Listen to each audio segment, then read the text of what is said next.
Alright, so today we're going to focus on positioning figures in coordinate planes to help us use those coordinate proofs and proving some geometric concepts by using coordinate proofs. So let's get started.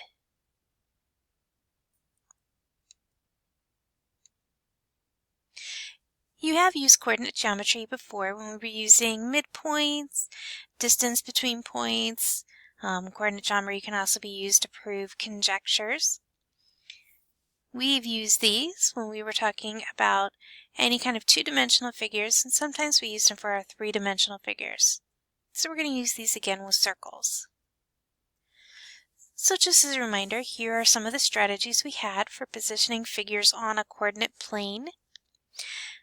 Remember, one handy tip was using that origin as a vertex and keeping that figure in quadrant 1 so that it was positive. We also centered the figure at the origin.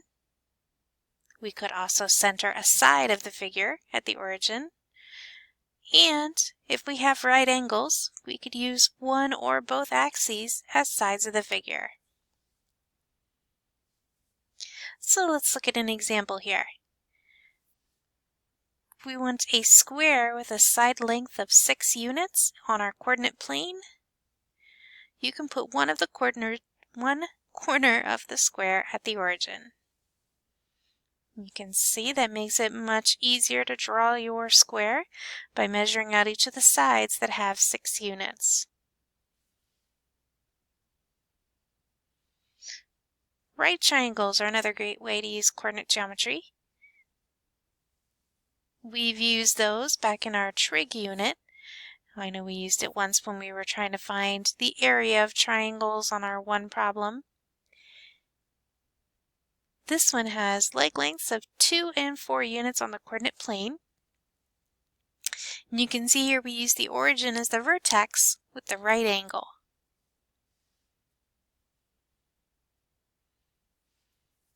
Once a figure is placed on the coordinate plane, you can use those formulas, the slope, coordinates of vertices, the distance formula, and midpoint formula to prove statements.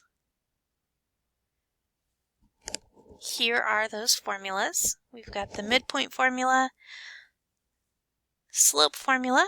Remember, slope was very useful for proving things were perpendicular or parallel. And we've got our distance formula.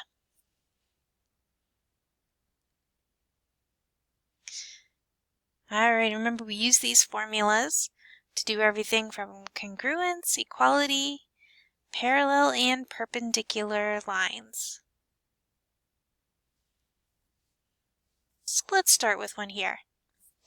We want to write a coordinate proof, and we have a rectangle here, A, B, C, D. Here are the points.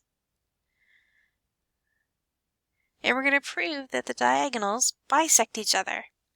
So take a moment and find the midpoint of each diagonal. Alright, now that you've found the midpoints, here are my midpoints, 2, 5, and notice both midpoints are exactly the same. So because the midpoints coincide, the diagonals bisect each other. Alright, a coordinate proof can be used to prove certain relationships are always true. We could use nice generic statements for all right triangles without knowing the actual lengths, and we could assign variables as coordinates of these vertices. We'll be practicing those in class tomorrow. One caution, do not use both axes when positioning a figure unless you know that that figure has a right angle ahead of time. Alright, let's do one last practice here with a circle problem. Find the radius of the circle using the distance formula. Alright, here's the radius. Using our distance formula, we find that the radius equals 6.